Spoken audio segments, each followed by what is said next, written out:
Hallo, willkommen beim 1000 Wecker Report Livestream. Heute mit dem Thema Bodenbildung bei Gold. Anbei Silbermünzen aus den 30er Jahren. Deutsches Reich, 90% Silber hatten diese 5 Markstücke und insgesamt ein Gewicht von fast 14 Gramm und sind also 12,50 Gramm Feinsilber.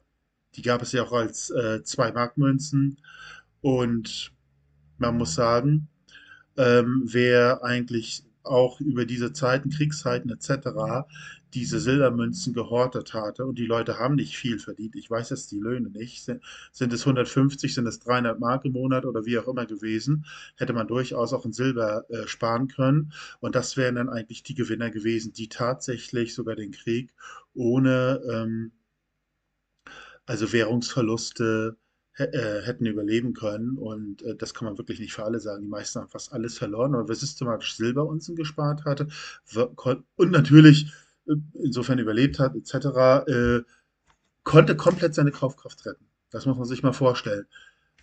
Das sage ich auch nur deshalb so.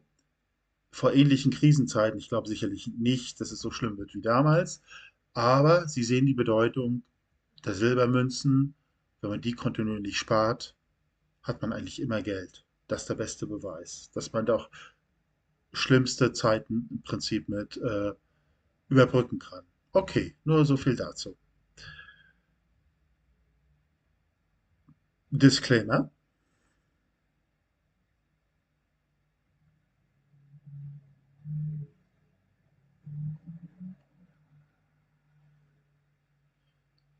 Bodenbildung bei Gold mit anschließendem Anstieg auf 2500 $.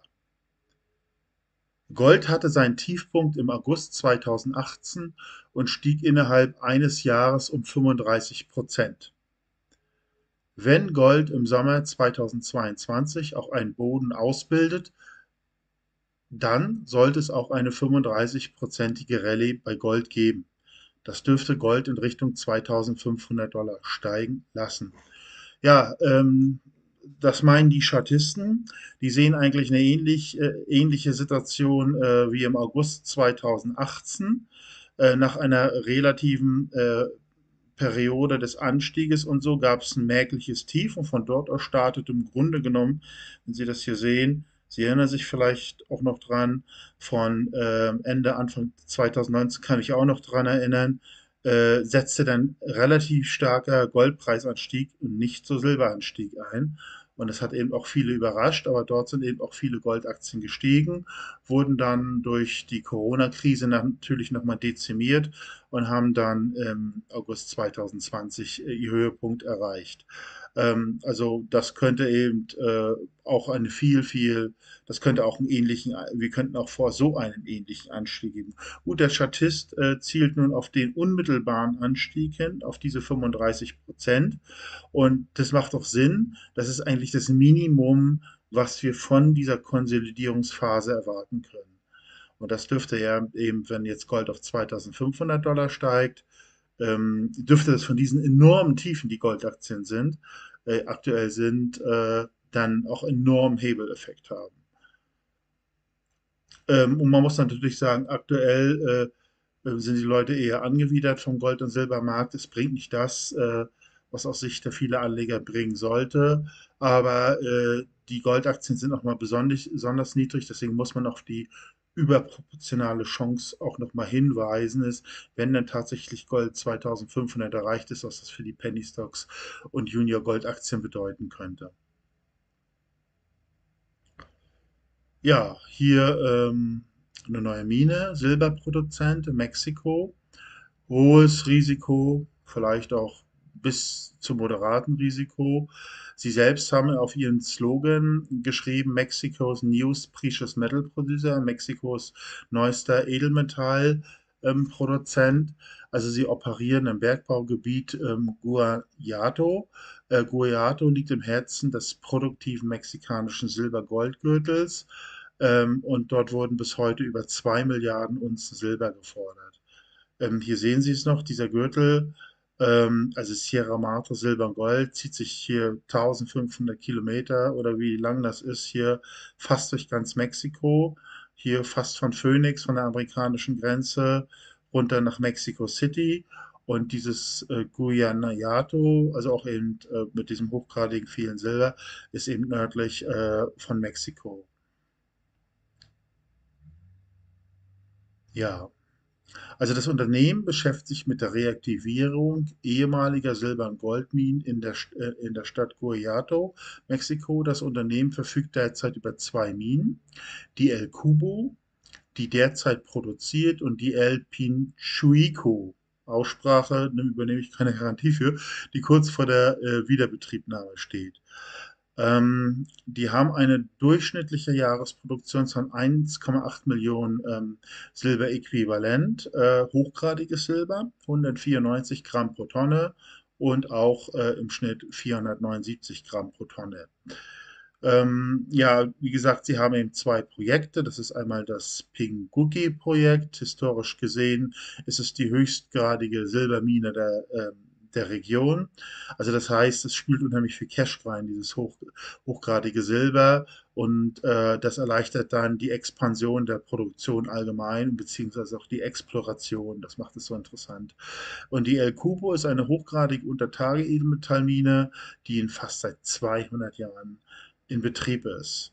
Die letzten Neuigkeiten waren, dass im Abraummaterial, muss man sich ja mal vorstellen, wurden Proben von 727 Gramm pro Tonne Silberäquivalent gemeldet, beziehungsweise 711. Also absolut hochgradiges Silber im Abraum. Also was da für teilweise für Schätze im Boden sind, ist schon sehr erstaunlich. Ne? Und das erhöht natürlich dann auch die Profitmargen von solchen Produzenten. Natürlich, der Wermutstropfen ist Mexiko, das ist nicht Kanada, USA, aber noch ist es einfach ein unheimlich attraktives Unternehmen, das jede Menge Cashflow hat.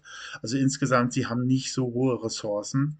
Sie haben aber dafür hochgradige, sie haben indicated 6,3 Millionen Unzen und abgeleitete Ressourcen 20,3 und 7800 weiteres Explorationspotenzial. Ich habe jetzt einfach mal 30 Millionen Unzen hier angesetzt in der Formel. Gerade das Gold ist es sehr gut. Land Mexiko bekommt Abzug. Und wenn man das in die haben 80 Millionen Marktkapitalisierung, und dann kommt man auf einen Potenzialfaktor von 14. Ähm, Auch wenn der Potentialfaktor nicht so hoch ist wie bei vielen anderen Minen, das ist ja wie gesagt nur ein theoretischer Richtwert. Man muss sich immer sagen, das ist eine produzierende Mine. Da kommt Cashflow rein. Die erstmal profitiert überproportional bei steigenden Silberpreis. Und dadurch, dass sie so viel Cash haben und sich mit Silberassets auskennen, ist es auch sehr wahrscheinlich, dass dieses Management auch dann versucht, das Explorationspotenzial zu erhöhen. Sie kaufen dann vermutlich mit ihren Einnahmen oder nehmen dann auch Kredite auf oder was weiß ich, weiteres Explorationsgebiet. Das muss man eben auch sehen bei diesen Minen, dass sie durch dieses Cashflow dann sofort finanzkräftig sind und sich alle möglichen Explorationsgebiete machen. Und dann kommt vielleicht die Megamania, die diese gesamten Gebiete dann also diese zusammengekauften Gebiete dann enorm übertreiben. Also es muss nicht bei dem 14-fachen bleiben. Es kann auch noch ganz andere Werte nehmen. Aber irgendwie müssen wir es berechnen. Wir haben diese Formel und das ist ein gewisser Richtwert. Okay, gehen wir nochmal auf so ein paar aktuelle Themen, die ich nochmal bei Twitter gefunden habe. Das ist ganz interessant mal zu sehen. Ja, vielleicht nochmal hier eine Aussage, wo wir allgemein stehen. Also ich kann diese Kurven auch nicht so hundertprozentig erklären, aber also das ist wirklich die Geschichte des ganzen Jahrhunderts. Und das bedeutet irgendwo, wo wir stehen. Goldpreis-Oszillator im Vergleich mit der Geldmengenpolitik. Und hier sehen Sie im Grunde genommen, dass wir natürlich nicht mehr am absoluten Tiefpunkt sind. Also hier 1970 war der Tiefpunkt, das war sicherlich ein toller Zeitpunkt eben einzusteigen und besonders diesen Move bis 1994 mitzumachen. Dann kam diese Korrektur. Was Ähnliches hatten wir eben auch Anfang 2000, das war die Situation 1970, dann hatten wir diese Übertreibung bis 2011 und dann auch die Korrektur. Sie sehen, diese Korrektur hat Ähnlichkeit mit dieser Korrektur. Nur diese Korrektur gehen schneller. Das ist jetzt alles viel, viel, viel zähflüssiger. Und diese Korrektur damals, das war 1974 oder 75 Tiefpunkt war, da war dann eben so ein Punkt, wo man nochmal Minen enorm kaufen kann. Und dann kam dieser Schleuderprozess hier bis 1980 hoch. Und da sind ja diese Minen dann mit 100, 200, 300-fachung gekauft. So einen Extrempunkt haben wir erstmal hier nicht. Dennoch sieht die rein von der Chartdynamik, sieht es eigentlich wirklich sehr gut aus, dass im Grunde genommen das jetzt abgeprallt ist und hier dieser finale Aufschlag nach oben kommen würde. Das, denke ich mal, sagt das Chart aus. Und wichtig zu wissen ist, dass wir eigentlich auch noch wirklich von der Preisbewertung wie in den 30er Jahren sind, bevor die dann so hochgelaufen sind. Also das heißt, wir dürften jetzt vor den finalen Hochlaufen stehen. Jedenfalls, was der Chart gibt es im Prinzip an. Schauen wir weiter. Ja, also vielleicht hier nochmal. Das ist auch teilweise ein bisschen unübersichtlich, aber der Nordstar hier, der macht auch wirklich fantastische Charts. Folgen Sie dem durchaus auf Twitter beispielsweise.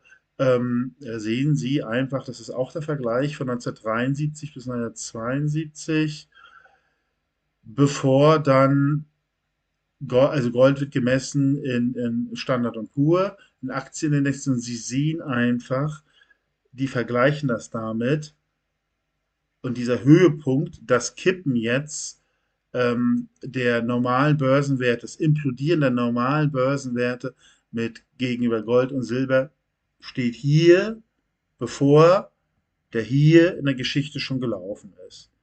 Und das ist im Grunde genommen vergleichbar mit demselben Ausbruch, den ich Ihnen eben gezeigt habe. Also es steht irgendwie so ein großer oder der größte, die Chartsgebende zeigen das an, die sehr größte Entwertung der Standardaktien gegenüber Goldanlagen müsste jetzt kommen. Also Sie sehen Ähnlichkeiten. Das wollte ich nochmal gezeigt haben, fand ich ganz interessant.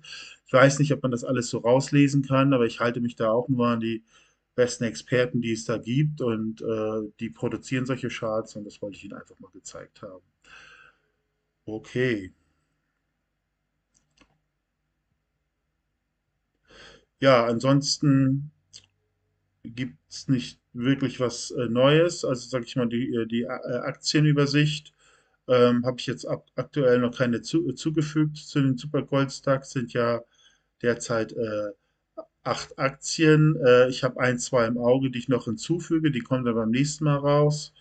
Ähm, ja, ich bin einfach eben der Meinung, hier diese Penny Stocks mit diesen großen Silbersourcen und was auch immer, das ist einfach enormes Potenzial, und wenn man das gut verteilt und so, ist man und stellen sich einfach vor, der Goldpreis geht auf 2500 $, dann ist das einfach ein enormes Potenzial. Eigentlich noch nie da gewesen. Sie müssen jetzt ähm, ja, diese aktuelle Drückung äh, auch unter dem Aspekt sehen, die wollen nicht, dass sie da drin sind. Die wollen das nicht. Die sollen da nicht investieren, die Leute. Die Leute sollen alle schön in Fiat-Währung und sonst was bleiben und dementsprechend auch den Kaufkraftverlust erleiden. Ähm, und die drücken das für sich selbst, die Goldaktien. Die Insider gehen da rein. Also, und so machen wir das auch. Ganz einfach. Ja, nochmal zum Thema 1000 Becker Report. Wir versuchen, wie Sie eben gesehen haben, solche Potenzialfaktoren zu errechnen, zu segmentieren nach moderaten, hohen und sehr hohen Risiko. Eine Exit-Strategie ist auch dabei. Also je mehr, sag ich mal, die Goldmania fortreitet, desto mehr müssen wir uns auch intellektuell mit dieser Exit-Strategie auseinandersetzen. In was werden diese Gewinne konvertiert? Es ist natürlich sehr leicht, mit steigenden Gold- und Silberaktien von den Gewinnen mehr Gold und Silber kaufen zu können. Das ist easy, aber ab irgendeinem Punkt muss man sich machen können, was sind gute Rekonvertierungsstrategie? Ist es vielleicht sinnvoll, ab irgendeinem Punkt dezidiert Top-Aktien, vielleicht und Top-Zukunftsaktien schon mal für ein paar Prozent zu kaufen, schon mal präindexieren, auch wenn nochmal die Banken abgeschaltet werden können. Das werden wir alles Stück für Stück erarbeiten, weil Sie haben ja auch in den 1980er gesehen, so schön die Gewinne sind, aber man muss es wirklich sagen, so schnell sind sie auch wieder weg. Denn damals ist Silber auf 50 $ gestiegen und irgendwo ein halbes Jahr oder ein Jahr später war das irgendwo zwischen 5 und 10. Also sehr, sehr, sehr kritisch. Also das sind diese hohen Werte für Gold und Silber, wenn sie dann kommen. Ich denke, sie werden kommen, das wissen Sie, wurde berechnet von vielen Experten, ist für Gold 8.000 heutige Kaufkraft und für Silber 400, das wird kommen. Und es wird aber nicht so lange anhalten. Also man braucht eine gut überlegte Strategie, wie man diese Spekulationsgewinne dann sichert oder diese Krisengewinne, wie man das auch nennen will. Ja, hier nochmal Einlagerung von Gold und Silber bei der Einkaufsgemeinschaft für Sachwerte ist ein einfach Unternehmen, das zu jeder Zeit an Gold und Silber gekommen ist, wenn andere Schlangen gestanden haben. Einfach Überweisung fertig machen und ihr Gold und Silber ist eingelagert im Zollfreilager in der Schweiz. Wenn Sie generell Gold und Silber physisch kaufen wollen, nicht auf irgendwelche flotte YouTube-Sprüche hören und so. Das sind einfach nur Leute da, die da fast täglich damit Werbung machen. Die wollen nur überteuertes Gold und Silber verkaufen. Das sollten Sie nicht mitmachen, weil man kann dann über diese Preisvergleiche sich die günstigsten Händler raussuchen. Okay, weitere nützliche Informationen, mit welchem Broker kann man arbeiten, welchem Broker in der Schweiz, das werde ich unten alles verlinken. Wenn es irgendwelche Probleme mit dem Newsletter oder einfach Verständnisfragen gibt, Sie können mich einfach anrufen. Ich rufe Sie dann spätestens abends zurück. Ja, dann noch Literatur über Goldaktien, auch noch interessante Links, wie beispielsweise CEO, CA, das ist, sage ich mal, das ist in Kanada so eine Plattform, wo die Aktien eigentlich alle diskutiert werden. Da hatte ich teilweise auch schon mal Kommentare gemacht. Ich bin auch User, habe ich jetzt wieder ein bisschen aufgegeben, aber es ist ganz interessant, was die anderen Leute dazu sagen. Ähm, ja, ich bedanke mich für Ihre Aufmerksamkeit. Ähm, bis zum nächsten Mal. Alles Gute.